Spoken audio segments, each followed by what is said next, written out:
Hello to all my little champs. आज मैं आपके लिए लेके आई हूँ प्लांट्स इंक्रीजिंग द नंबर्स का part 2, chapter number 1, plants increasing the numbers का पार्ट 2। अगर आपने पार्ट 1 नहीं देखा है तो आप मेरे चैनल में जाके पहले उसको जाके देख लीजिए, जिससे आगे का पार्ट आपको ठीक से समझ में आ जाए।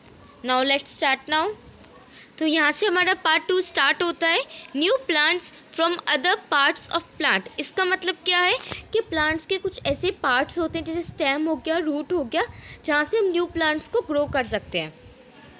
Besides growing from seeds, new plant also grow from certain other parts such as roots, stem, leaves of the parent plant. तो हमें क्या लगता था पहले कि जो प्लांट है वो सीड से ग्रो करता है बस, पर ऐसा नहीं है। कुछ ऐसे प्लांट के पार्ट्स होते हैं जैसे रूट्स हो गया, स्टेम हो गया, लीव्स हो गया। तो यहाँ पे ऐसे कुछ पार्ट्स होते हैं जिसे हम पेरेंट प्लांट से न्यू प्लांट ग्रो कर सकते हैं, जैसे roots, stem and leaves of the parent plant. Some plants like rose, sugarcane and hibiscus grow from stem cutting। तो stem cutting से अब यहाँ पे कुछ एग्जाम्पल्स हैं, ये आपके question answers fill in the blanks में काम आएंगे। तो stem cutting से कौन से प्लांट ग्रो हो सकते हैं, जैसे rose, sugarcane and hibiscus। Potato is a stem that grows underground it has buds called eyes. तो पोटैटो आप कभी लोगे तो उसमें क्या होता है, छोटे छोटे आइज होते हैं, बर्ड्स होते हैं, है ना, जिनको हम आइज बोलते हैं। तो potato is a stem, potato का एक स्टेम है जो ग्रो करता है underground and has buds called eyes.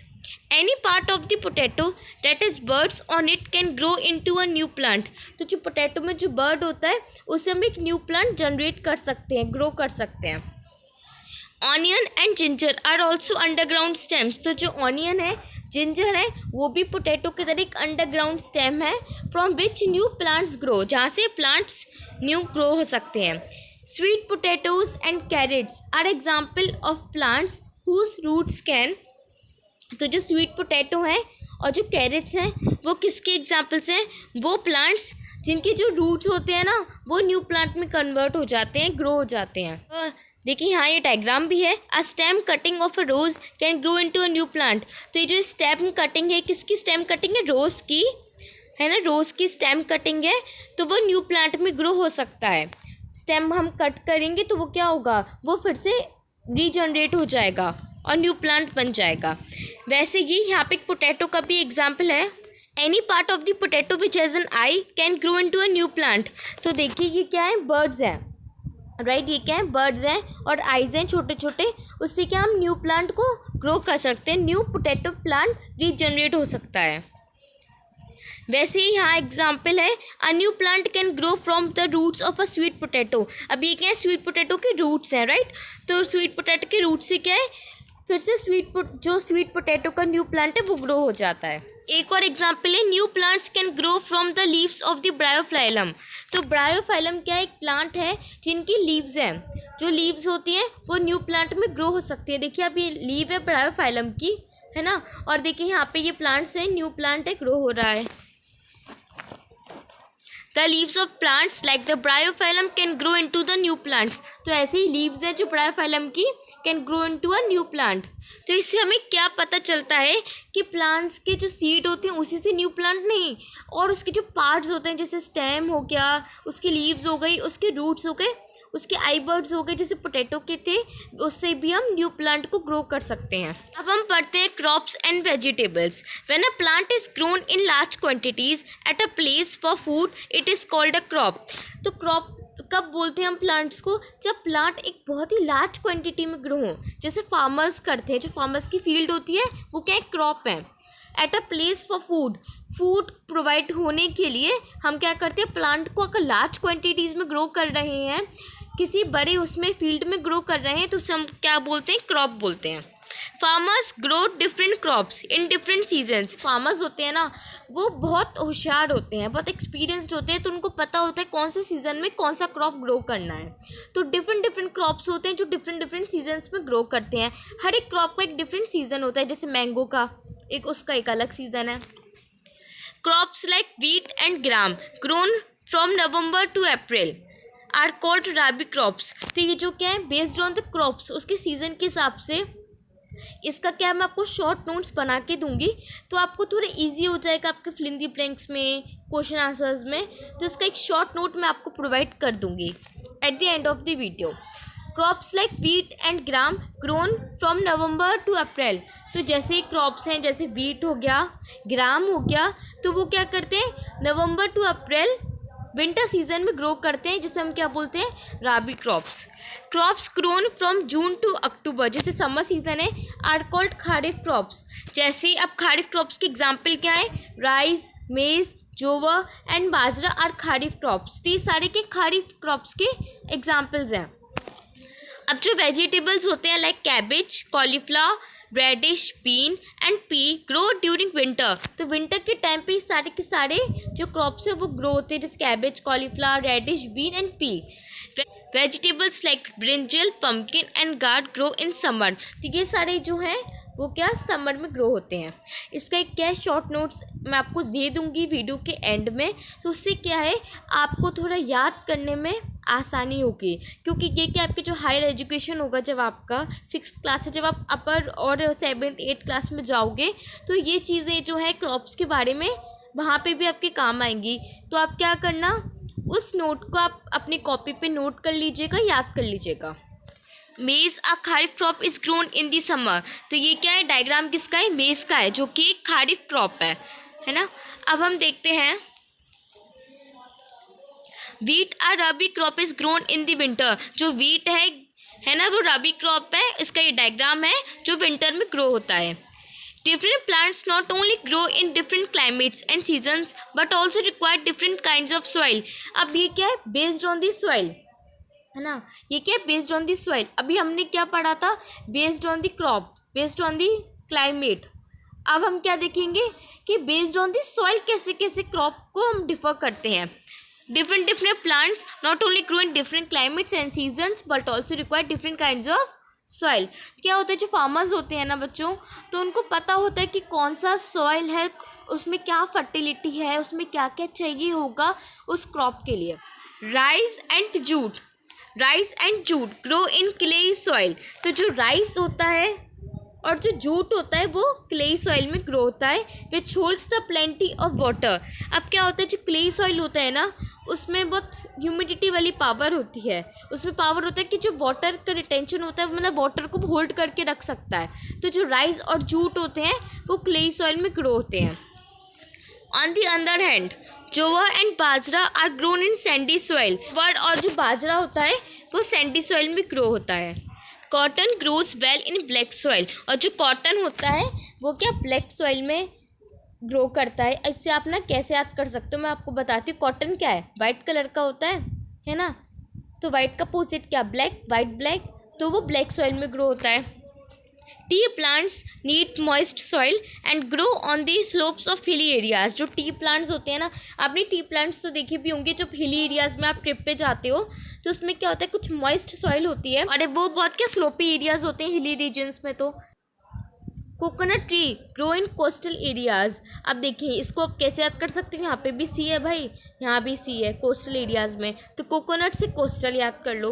मेज grows well in the dry soil. जो मेज होता है वो किस में ग्रो करता है, ड्राई सॉइल में। ऑफ द प्लेन्स और हिल्स में onion and groundnut needs well drained Sandy soil. जो ऑनियन होता है, जो ग्राउंडनट होता है, उनको क्या चाहिए होता है, सैंडी सॉइल चाहिए होता है। How do farmers grow good and healthy crops? Plants need to be grown on a large scale to feed the entire population of a country for a good and healthy crop। अब हमारी population इतनी ज़्यादा है India की, तो उसके लिए हमें क्या चाहिए, फूड ज़्यादा चाहिए, फूड की रिक्वायरमेंट ज़्यादा है, उसके लिए हमें ज़्यादा क्रॉप चाहिए, है ना। तो अब ज़्यादा क्रॉप ग्रो करने के लिए आपको कुछ टिप्स की या फिर हम बोलें कि कुछ पॉइंट्स की हमें ध्यान रखना पड़ता है फार्मर्स को। Farmers know about the soil, climate and season for growing it. तो फार्मर्स बहुत नॉलेजेबल होते हैं, उनको पता होता है कि कौन सा क्रॉप का कौन सा सॉइल चाहिए, क्लाइमेट क्या होना चाहिए, सीज़न क्या होना चाहिए। They plough and prepare the soil. तो सॉइल को वो उसी प्रकार से उसी से मैनेज करते हैं और सॉइल को उसी वैसा ही बना देते हैं सॉइल को जैसे उन्हें क्रॉप ग्रो करना है। They choose healthy and ripe seeds for sowing. अब उनको क्या होता है, हम तो क्या है, अगर हमें कोई प्लांट ग्रो करना होता है ना हमारे घर पे, तो हम क्या करेंगे, दुकानदार के पास जाएंगे, शॉपकीपर के पास जाएंगे, वहाँ से सीड्स लेके आ जाएंगे। पर फार्मर्स भाई, क्रॉप जो है बहुत लार्ज एरिया में ग्रो होता है, तो उनको पहचान होती है सीड्स की कि कौन सा सीड्स अच्छा है, कौन सा सीड अच्छा नहीं है, उनको सब पता होता है, तो वो हेल्दी और राइप सीड्स लेके आते हैं। दे एड मैन्योर और फर्टिलाइजर टू द सॉइल। कब मैन्योर डालना है, कब फर्टिलाइजर यूज़ करना है, to the soil. Manure is added to soil to increase production. Fertilizers like urea, superphosphate, ammonium sulfate and nitrate are also added to the soil. तो fertilizers जैसे आपको याद करना होगा, जैसे urea, superphosphate, ammonium sulphates, nitrates, ये सब क्या है, are also added to this soil. ये सारे के यूज़ होते हैं एज अ फर्टिलाइजर्स हमारी सॉइल के लिए। However over use of chemical and fertilizers can be harmful for this soil as well as crop. तो क्या होता है कि अगर हम अब देखो, हमें पता है कि भाई किसी भी चीज़ का चाहे कुछ भी हो, उसकी लिमिटेशन ही अच्छा होता है। तो अगर आप केमिकल को, फर्टिलाइजर्स को ज़्यादा ओवर यूज़ करते हैं तो क्या होता है, उससे क्रॉप का क्या बर्बाद हो जाते हैं, हमारे क्रॉप्स हार्मफुल हो जाते हैं। अब उसी क्रॉप का क्या है, फूड होता है, हमारे लिए फूड प्रोवाइड होता है ना, और उसी में ज़्यादा फर्टिलाइजर्स होते हैं, तो उससे क्या होता है, जो हमारे भी डाइजेस्टिव सिस्टम के लिए वो हार्मफुल होता है और क्रॉप को भी बर्बाद कर देता है। दे इरीगेट द सॉइल, और सॉइल को भी इरीगेट कर देता है। Pest such as locust, grasshoppers and caterpillars, they use pesticides. तो क्या होता है कि अब जो क्रॉप्स में कभी कभी लोकस्ट लग जाते हैं, ग्रास हॉपर्स लग जाते हैं, कैटरपिलर्स लग जाते हैं, उससे कि क्रॉप ख़राब हो सकता है, तो वो पेस्टिसाइड्स यूज़ करते हैं। These are chemicals that are spread on standing crops. तो ये कुछ केमिकल्स होते हैं जो कि स्टैंडिंग क्रॉप्स मतलब क्या होता है, जैसे वीट का होता है ना, वीट वगैरह, मेज़ हो गए, सब चीज़ें के स्टैंडिंग क्रॉप्स हैं, तो इसमें कि पेस्टिसाइड स्प्रे किया जाता है। If spread properly they protect the crops from being destroyed by paste. Paste क्या है, मतलब जैसे कैटरपिलर्स वगैरह होते हैं ना, सब के क्रॉप को ख़राब कर सकते हैं, तो इसलिए हम क्या क्रॉप्स को प्रोटेक्ट करते हैं पेस्टिसाइड्स को यूज़ करके। However too much of pesticides can be harmful to our health. जो पेस्टिसाइड्स वगैरह होते हैं, फर्टिलाइजर्स होते हैं, वो एक लिमिटेशन पॉइंट पे ही यूज़ करना चाहिए, उससे ज़्यादा यूज़ करोगे तो हेल्थ ख़राब हो सकती है, क्रॉप आपका ख़राब हो सकता है और डिजीज़ भी हो सकती है। When the grains are ripe the crop are harvested and stored. जो ग्रेन्स होते हैं ना, जब वो राइप हो जाते हैं, जो क्रॉप्स होते हैं उनके हार्वेस्ट किया तो स्टोर किया, मतलब उसको पूरा प्रोसेस होता है कि ग्रेन्स जैसे राइप हो जाते हैं, जब पक जाते हैं तो क्या उनको हार्वेस्ट किया जाता है और पूरा स्टोर किया जाता है। After harvesting grains need to be protected against moisture. अब क्या होता है, जब हार्वेस्टिंग का काम हो जाता है, पूरा प्रोसीजर हो जाता है कि भाई अब वो पक चुका है, कोई भी क्रॉप हो, जब वो हो जाता है, पक जाते हैं, तो उसको निकाला जाता है, उसे वॉश किया जाता है, बहुत सारी चीज़ें प्रोसीजर होता है। उसके बाद एक टेम्परेचर पे उसको स्टोर किया जाता है।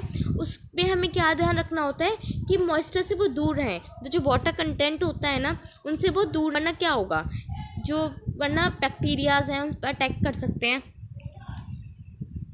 और वो क्रॉप ख़राब हो सकते हैं। They have to be kept safe from rats, moles, birds, squads and insects. तो इन सब चीज़ों से क्या उनको हमें ध्यान रखना चाहिए, क्रॉप का, रैट्स हो गया, मोल्स हो गए, बर्ड्स, स्क्वैड्स, इंसेक्ट्स वगैरह से दूर रखना चाहिए। So they must be stored in airtight sealed container. तो क्या उनको स्टोर कहाँ करना चाहिए, एयर टाइट कंटेनर में जो सील्ड हो। Plants like other living things need love and care. Plants क्या होते हैं, बच्चों की तरह होते हैं, उनको भी जब उनको ग्रो करते हैं ना, कभी आप एक प्लांट ग्रो करना अपने घर पे, जब भी प्लांट ग्रो करोगे आप एक चीज़ देखोगे, फील करोगे कि प्लांट्स के एक बच्चों की तरह होते हैं। उनको भी क्या चाहिए, बहुत केयर चाहिए, कितना पानी डालना है, कितना नहीं डालना है, उन्हें क्या सनलाइट में ज़्यादा रखना है, नहीं रखना है, बहुत चीज़ें होती हैं जिससे वो डैमेज नहीं हो जाए, बहुत चीज़ें होती है, तो उनको भी लव और केयर की ज़रूरत होती है, बिल्कुल बच्चों की तरह होते हैं। Under favourable conditions they grow well. तो एक फेवरेबल कंडीशन होता है उनका भी, प्रॉपर सनलाइट देनी होती है, वाटर देना होता है, ह्यूमिडिटी प्रॉपर होनी चाहिए, एयर प्रॉपर होना चाहिए, तो सारी चीज़ें क्या है मिलकर फेवरेबल कंडीशन बनाती हैं और जिससे वो ग्रो करते हैं। A good crop adds to the wealth of a country. अगर गुड क्रॉप होगा ना तो क्या होगा, कंट्री पे, वेल्थ पे, हेल्थ पे, सब पे इफेक्ट पड़ता है। प्लांट्स क्या भाई हमारी बेसिक नीड्स हैं। तो यहाँ आपका चैप्टर ख़त्म होता है, chapter number 1 plants increasing the numbers का। इसके जो शॉर्ट नोट्स हैं बेस्ड ऑन दी सॉइल और बेस्ड ऑन दी क्रॉप की, सब आपको मैं अभी शेयर कर देती हूँ।